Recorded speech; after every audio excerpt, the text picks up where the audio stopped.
ገንዘብ መስራት የሚቻለው ምርት ወይም አገልግሎት ስንሸጥ ብቻ ነው። ሁሉንም ምርት ወይም አገልግሎት በቀላሉ መሸጥ ደግሞ ከባድ ነው።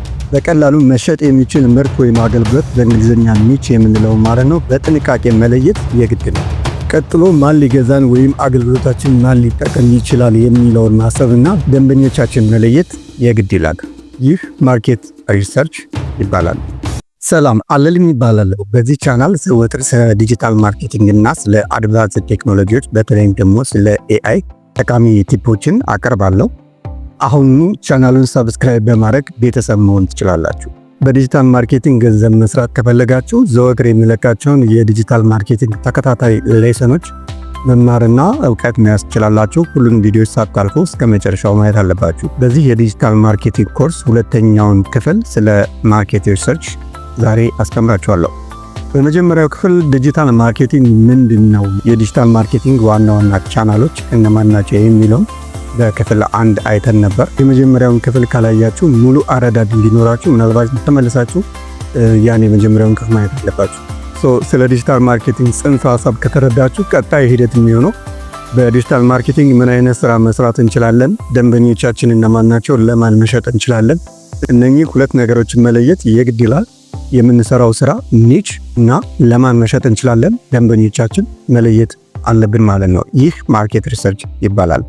ምን መስራት እንዳለብንና ደንበኞቻችን እንዴት መለየት እንችላለን የሚለውን አጠር ያለ ዘዴ እነግራችኋለሁ። ይህ ማንኛውም አይነት የዲጂታል ማርኬቲንግ ስራ ለመስራት ቁልፍ ነገር ነው። አንደኛ የተለያዩ የማህበራዊ ሚዲያ ግሩፖችን ማጥናት። ማህበራዊ ሚዲያ ግሩፖች ሰዎች የሚወያዩትን ምን አይነት ጥያቄዎችን እንደሚጠይቁና ምን አይነት ችግሮች እንደሚያጋጥማቸው ለመረዳት በጣም ጥሩ ናቸው።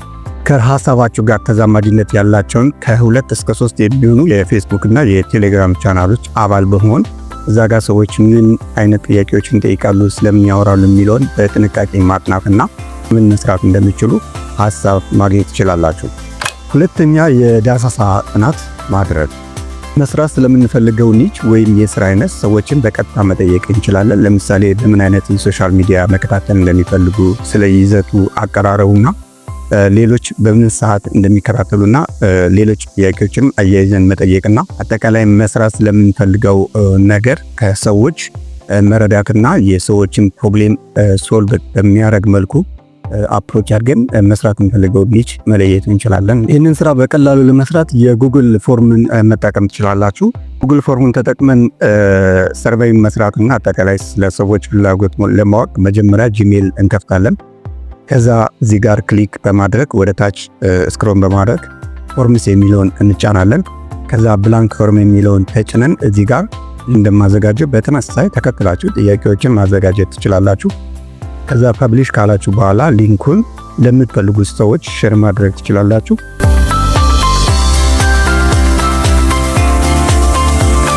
ኦኬ ስለ ጉግል ፎርም የበለጠ ማወቅ ከፈለጋችሁ ኮሜንት ሴክሽን ላይ ጉግል ፎርም ብላችሁ ጻፉልኝ። በሌላ ቪዲዮ ተመልሼ በደንብ አስረዳችኋለሁ።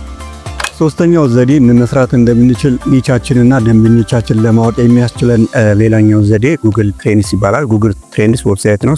እዛ ጋር ገብታችሁ ሰዎች አሁን ላይ ምን ይፈልጋሉ የሚለውን ጉግል ትሬንድስ በደንብ አድርጎ ስለሚያሳይ እዛ ጋር መረዳት እንችላለን ማለት ነው። ጉግል ትሬንድስን ዌብሳይት ላይ ከገባችሁ በኋላ ኢትዮጵያ የሚለውን መርጣችሁ ከሀሳባችሁ ጋር የሚዛመዱ ከ2 እስከ 3 የአማርኛ ወይም የእንግሊዝኛ ኪወርዶችን በመጻፍ መፈለግ ትችላላችሁ። ሰዎች ምን እንደሚፈልጉ መረዳት በዚህ መልኩ ማጥናት ትችላላችሁ ማለት ነው። ሌላው አራተኛው ዘዴ ኢትዮጵያ ውስጥ በጣም ታዋቂና ስኬታማ የሆኑ ወጣቶች በኦንላይን ምን አይነት ስራ ይሰራሉ፣ እንዴት ይሰራሉ የሚለውን አናሊሲስ መስራት ደግሞ ዋናው ዘዴ ነው ማለት ነው። እዛ ጋር ብዙ ትማራላችሁ። ቤዝድ ኦን ዛት የራሳችሁን ስራ ለመጀመር ያስችላቸዋል። ነገር ግን እዚህ ጋር መጠንቀቅ ያለባችሁ ያገኛችሁትን ስራ እንዳለ ኮፒ ማድረግ አይደለም። ነገርየውን በጥንቃቄ ማጥራትና ከዛ ላይ ተነስታችሁ የራሳችሁን ስራ እንዴት መስራት እንደምትችሉ መማር። በዚህ መልኩ ካስተካከልን በኋላ ቀጣይ ስቴፕ የሚሆነው ምንድነው?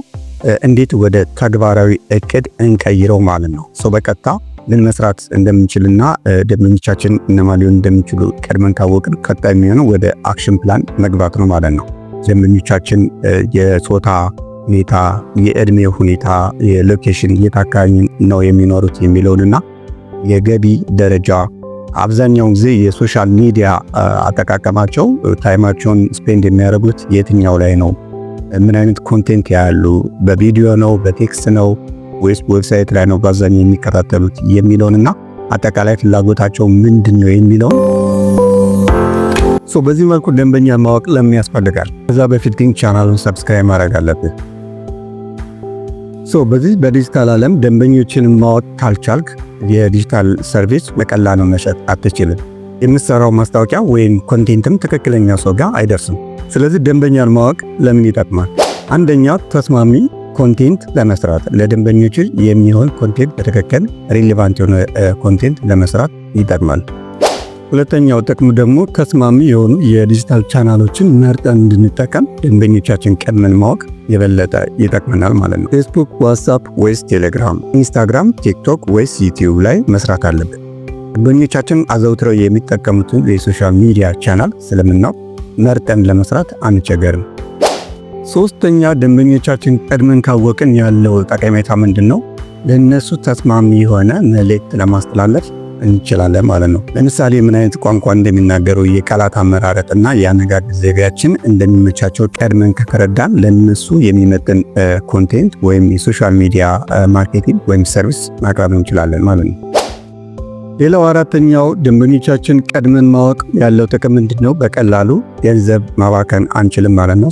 ሴቭ ማድረግ እንችላለን። ይህ ማለት ምንድነው? በተለይ ደግሞ ፕሮሞሽን መስራት የምንፈልግ ከሆነ ጉግል አድስ እና ፌስቡክ ላይ ስለ አገልግሎታችን ማስታወቂያችን ለማስኬድ ወይም ቡስት ማድረግ ብንፈልግ ትክክለኛ ደንበኞቻችን ብቻ ታርጌት ማድረግ ትችላላችሁ ማለት ነው። በዚህም ልክ የምንከፍለው ክፍያ በጣም ዝቅተኛ ይሆናል ማለት ነው። የሚቀጥለው ቪዲዮ እንዳያመልጣችሁ ይህንን ቻናል ሰብስክራይብ ማድረግ አለባችሁ። ይመቻችሁ።